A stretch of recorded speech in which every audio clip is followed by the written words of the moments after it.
Hey kids, it's Mr. Fly here, hope you're well. I have got a brand new bike in the garage. Now I won't keep you guessing for very long, I shall reveal all straight after the intro.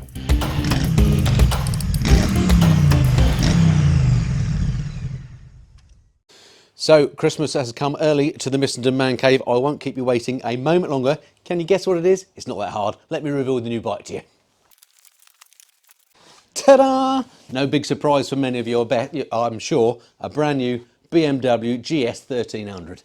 So it's the beautiful BMW R1300 GS Trumontana edition. This is the one with all the option 719 bits and pieces, which we'll look at in a minute. I absolutely love gold wheels on a bike. I love green and gold, great combination. It had to be this bike for me. So to come completely clean, this bike isn't actually my new bike. Well, it sort of is my new bike, but I don't own the bike. It's been very generously loaned to me from the guys at BMW UK. They said I can have this at least until spring, longer if I want it. So I'm going to do the blooming test ride of your life on this. I cannot wait to get to know the new BMW R1300 GS. Now, if you've watched my channel before or for any length of time, you'll know I'm a massive BMW GS fanboy. I've owned my own R1200 GS for 10 years to this very day.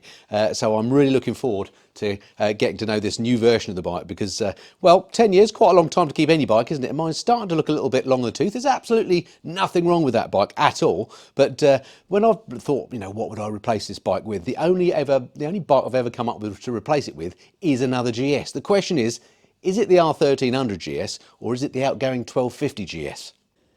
So, it's a tricky question that I intend to answer over the next few months riding this bike. I'm going to do absolutely everything I can with this. I'm going to use it as my daily rider. I shall be taking it to the shops, doing my local lunchtime rides. I'm hoping to take Mrs. Flyer on the back. We're going to get a top box for it as soon as they're available. I'm hoping to do a tour or two on it, and I'm basically going to get really under the skin of this motorcycle and give it the absolute best sort of test ride I ever can, because I think I'm probably not the only person in this boat who's thinking, well, the new GS, yeah, it's way better on paper, bigger engine, lighter, bit smaller, but you know, maybe there's some things about it that you don't particularly like. So for example, just looking at the bike, I'm not sure about the looks. I have to say it does look better in the flesh than it does on pictures. So if you get a chance to go and look at one in the dealer, do so. But I must admit, this front end I'm still not too sure about. I don't like this big blanking plate where the radar is. This light, very controversial, although it is kind of growing on me. It might just be a matter of time of growing on me in the case of this. Other things that I'm not immediately keen on the bike are things like the back again, where the radar plate is. It means there's no rear light. There's the indicators, the rear light is built into the indicators. I don't like that very much about the bike. I'm not sure if I like the fact that it's smaller, that the fact that it's not quite as muscular, it doesn't quite have the road presence that the old bike had. Now, I was the first to moan about the other bike being big and heavy and difficult to move around. But faced with the smaller version of it, does it lose something? I don't know. So these are the sorts of things that I want to find out. Also, is it comfortable for my passenger? A lot of people, me included, will be using these as touring bikes with your missus on the back. So, you know, what's she going to think of it? So lots of questions to answer over the next few weeks and months with this bike.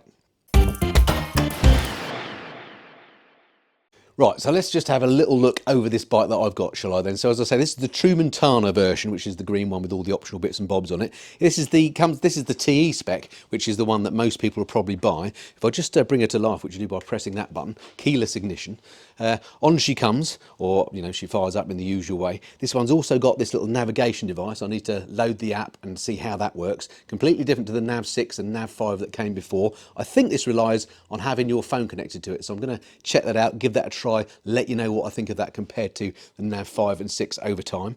Just looking over the bike, we've got things like this little storage pocket here. Underneath there's a USB thing that I've not been used to before on my GS. I mentioned this was the one with all the option 719 bits and bobs, so that's things like these fancy foot pegs and brake pedal, these engine covers here that say option 719 with a nice machining on them. It's got slightly different levers. This particular bike as well, and also of course the brake fluid reservoir looks different as well, and the clutch fluid as well, nice reservoirs on there. Indicators built into the hand guards on this one, which I quite like. This one also, because it's got the radar fitted, you can just see in there maybe the little triangle, which is where the blind spot monitoring is. Let's just turn her off because we don't want to flatten the battery before I've even ridden it. And this lovely paint scheme as well. I do like the look of this grey seat. It's very comfortable when you sit on it. I love the way that they've sort of run it along the tank here. I just think that looks good and gives it almost a sort of an enduro bike look, or more of an enduro bike look. These panniers, we shall learn to see what these are like. these have central locking on them, so that's potentially something to go wrong. But these are kind of vario panniers as well. They wind their way out. We'll get to know more about those over the next few weeks and months when we go on tour on the bike. Already talked about the radar at the back. This one's got fitment for a top box. I'm going to be getting a top box, as I say, essentially if I want Mrs. Flyer on the back. This one's also, I think, got the optional fancy exhaust. Because this has come from BMW UK, it means it's pretty much got all the options thrown at it. So this particular bike, even though it's TE spec, it's got other options too. The only thing this doesn't have is the automatic ride height lowering feature.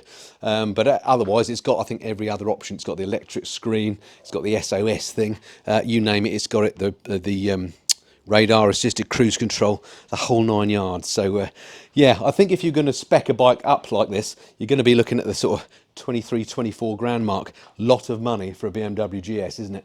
So if in the future I'm going to be shelling out that sort of cash on a brand new BMW GS, I want to know absolutely sure it's 100% the bike for me, because as I say, there's nothing wrong with my old R1200 GS, which I still love. So this one's got to be considerably better for me to want to shell out that sort of money. So if you're in that same sort of quandary, stay tuned to the channel for the next few months. You're going to want to hear what I learned about this bike. So hit the subscribe button if you haven't done so already.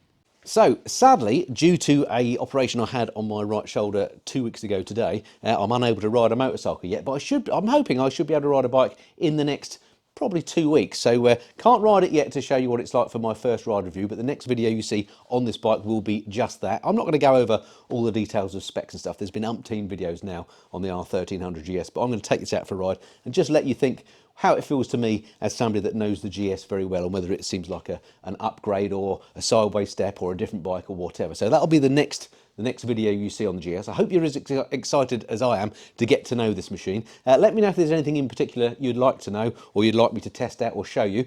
Put those in the comments below. That way I can make sure I can cover them off in that next video. Anyway, just a quick bonus video just to sort of share my excitement on this early Christmas present for me. I know I'm a jammy devil, but thank you very much to BMW UK for loaning me the bike for as long as I want on this extended test ride. All right, that's it for now. Merry Christmas. Have a great day and a great few days off of work if that's what you're doing. And I hope you manage to get out on your bike over the Christmas period just to let some of that food go down and what have you. And I look forward to seeing you on the next video. Until then, this has been the Missenden Flyer. Cheerio. Hey kids, we're the Missenden Flyers.